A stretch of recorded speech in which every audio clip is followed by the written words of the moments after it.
Kolkata racecourse. দিনের বেলা হাসি আর ঘোড়ার খুরের শব্দে ভরে ওঠে, কিন্তু মধ্যরাতে ছবিটা বদলে যায়। কুয়াশা ঢাকা সবুজ মাঠে তখন শোনা যায় দৌড়ের আওয়াজ। ঘোড়া নেই, জকিও নেই।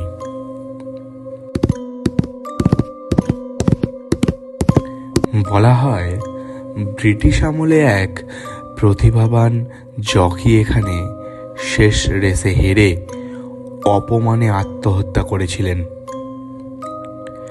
তারপর থেকেই পূর্ণিমার রাতে ট্র্যাকের ওপর ভেসে ওঠে সাদা পোশাকের ছায়া।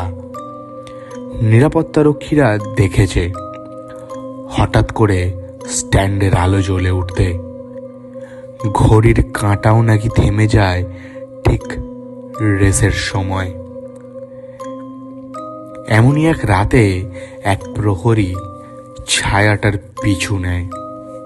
পরদিন ভোরে তাকে পাওয়া যায় ট্র্যাকের মাঝখানে।